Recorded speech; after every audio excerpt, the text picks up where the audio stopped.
Hey guys, तो आज की इस वीडियो में हम बात करने वाले हैं वोल्टास इन्वर्टर एयर कंडीशनर के P6 एरर कोड के बारे में। अगर आपके भी वोल्टास इन्वर्टर एयर कंडीशनर में P6 एरर कोड आ रहा है तो इसका आने का क्या रीजन है और इसका क्या सॉल्यूशन है, जानेंगे आज की इस वीडियो में। तो गाइस, वीडियो स्टार्ट करने से पहले मेरी छोटी सी एक रिक्वेस्ट है, अगर आप लोगों ने अभी तक ट्रस्टवर्दी होम सर्विसेज चैनल को सब्सक्राइब नहीं किया है तो ट्रस्टवर्दी होम सर्विसेज चैनल को अभी सब्सक्राइब कर लें एंड बेल आइकन को प्रेस करके रोज की न्यू वीडियो देखते रहें। तो गाइस, आपका ज्यादा टाइम ना लेते हुए वीडियो को स्टार्ट करते हैं। तो हम बात कर रहे थे वोल्टास इन्वर्टर एयर कंडीशनर के P6 एरर कोड के बारे में।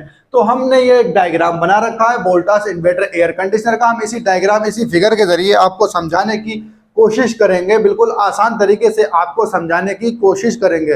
तो देखिए, इसमें मैं आपको सबसे पहले ये बता देता हूं, वोल्टास इन्वर्टर एयर कंडीशनर में जो P6 एरर कोड आता है उसका जो हमारा नॉर्मल सा फॉल्ट है, अगर आप कस्टमर हैं या फिर एसी टेक्नीशियन है, अगर दोनों में से आप जो भी वीडियो हमारी देख रहे हैं तो आपको सबसे पहले इसमें क्या चेक करना है, क्या इसमें देखना है। तो देखिए, अगर हमारा जब हमें दिखे कि यहाँ पर P6 एरर कोड लिखा हुआ आ रहा है या फिर आपने एसी को बंद कर दिया है, जैसा भी कुछ है, तो आप पहले एसी को ऑन करके रिमोट से, जब P6 आए तो रिमोट से एसी को ऑफ कर दें।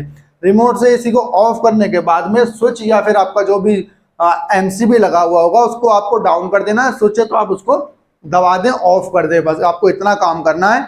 और एसी को ऑफ रहने दें 10 से 15 मिनट तक के लिए। आप 15 मिनट के बाद में आप एसी को ऑन कीजिए और एसी ऑन करने के बाद में दोबारा जब आपका एसी ऑन होगा, इंडोर चलेगा पहले, फिर आउटडोर यूनिट 3 मिनट के बाद में आपका जब चलेगा, 3 से 4 मिनट में जब आप देखना कि चलने के बाद में P6 एरर कोड, फिर आपको यहाँ पर नोटिस करना है कि P6 एरर कोड अब आ रहा है या फिर नहीं आ रहा है, और आया तो कितनी देर के बाद में आया। अगर 1 घंटा आपने चलाया, लगातार 1.5 घंटा चलाया, P6 एरर कोड नहीं आ रहा है तो आपकी प्रॉब्लम यहीं पर सॉल्व हो गई है, क्योंकि फिर आपका ये तकनीकी नॉर्मल खराबी हो जाती है। उस वजह से डिस्प्ले पर कभी कभी पीसीबी का जो दिमाग खराब हो जाता है, उस वजह से भी क्या होता है कि यहाँ पर P6 एरर कोड देखने को मिलता है। तो आपने जब रीसेट कर लेंगे तो हो सकता है आपकी प्रॉब्लम सॉल्व हो जाए, बिल्कुल मुफ्त में, बिल्कुल फ्री में।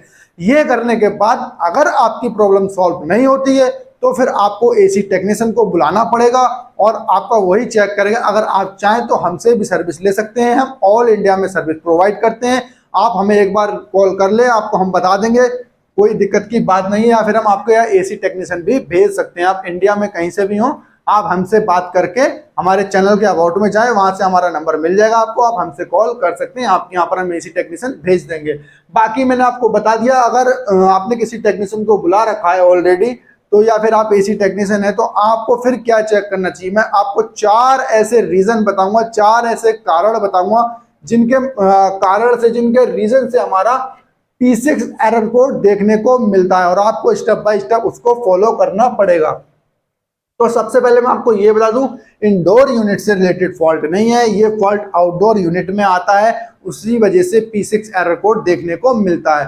तो अब हमें आउटडोर यूनिट में क्या चेक करना है, देखिए सबसे पहले मैं आपको ये बता दूं, आपको एसी का रेफ्रिजरेंट गैस चेक करना है। अगर गैस एसी में, जैसे कि क्या होता है, कभी कभी एसी कूलिंग तो करता है लेकिन कम करता है, जैसे कि धीरे धीरे कहीं से लीकेज हो गया, धीरे धीरे गैस निकल रही है।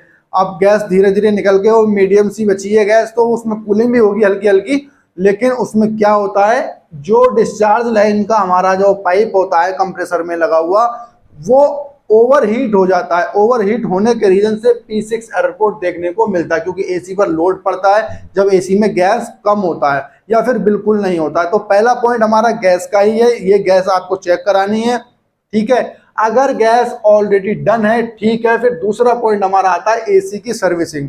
अगर आपने एसी सही सर्विस नहीं करवाया होगा, एसी बहुत गंदा है, ये जो कंडेंसर पीछे की जाली होती है ये बिल्कुल चोक हो गई है, जिसके वजह से कि हमारा जो आउटडोर यूनिट का हेड प्रेशर बढ़ रहा है, वो सांस नहीं ले पा रहा, उस वजह से भी क्या होता है, डिस्चार्ज लाइन हमारी जो होती है पूरी हीट होती है, कंडेंसर पूरा हीट होता है, और हीट होने के रीजन से जो हमारा पीसीबी कार्ड में सेंसर लगा होता है, जो डिस्चार्ज लाइन पे आके लगता है, वो मैसेज देता है कि भाई मसला यहाँ पे गर्म बहुत ज्यादा हो रहा है, ओवरहीट हो रहा है, कुछ ब्लास्ट ना हो जाए। तो उस रीजन से क्या होता है, तो यहाँ पर मैसेज आता है और P6 एरर कोड लिख के आ जाता है, ताकि कोई भी समस्या ना आए। तो आपको सर्विसिंग भी देख चेक कर लेनी, करवाई है आपने या नहीं करवाई है, 2 पॉइंट ये हो गए आपके। अब अगर मान लो सर्विस भी हो रखी है आपकी, गैस भी आपने टाइम से डलवाई है, उसके बाद भी अगर P6 एरर कोड आ रहा है, तो फिर हमारे दो पॉइंट बचते हैं। पहला पॉइंट है जो डिस्चार्ज लाइन पे सेंसर लगा हुआ होता है वो कहीं से फॉल्ट हो गया है, मतलब वो या तो चूहे ने वायर काट दी, कुछ भी तरीके से वायर वहां पे चूहा घुस गया किसी भी तरीके से, या फिर कुछ और भी चीज हो सकता है, वायर कट हुई है या फिर सेंसर फॉल्टी है, तो उस रीजन से भी क्या होता है हमारा जो है कि P6 एरर कोड डिस्प्ले पर देखने को मिलता है। तो अगर आपको सेंसर चेक करना आता है तो आप पहले सेंसर को चेक करेंगे कि सेंसर सही है या फिर खराब है। अगर आपको चेक करना नहीं आता तो आपको और वीडियो मिल जाएंगी यूट्यूब पर, हमारे भी मिल जाएंगी, आप जाके चेक कर सकते हो, क्योंकि मैं इस वीडियो में आपको सेंसर को चेक करना नहीं सिखाऊंगा, वीडियो बहुत लॉन्ग हो जाएगा। ठीक है, तो आपको सेंसर को चेक करने के लिए भी क्लैंप मीटर जेन्युइन वाला चाहिए, जो 250-300 वाले आते हैं वो उससे चेक नहीं होता है।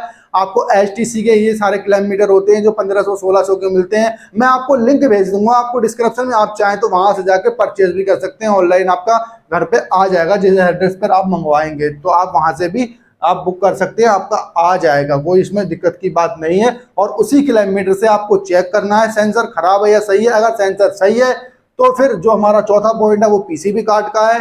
ठीक है, क्योंकि कभी कभी क्या होता है PCB कार्ड का जो दिमाग है वो सटिया जाता है और सेंसर हमारा सही होता है, दिक्कत PCB कार्ड में ही होती है।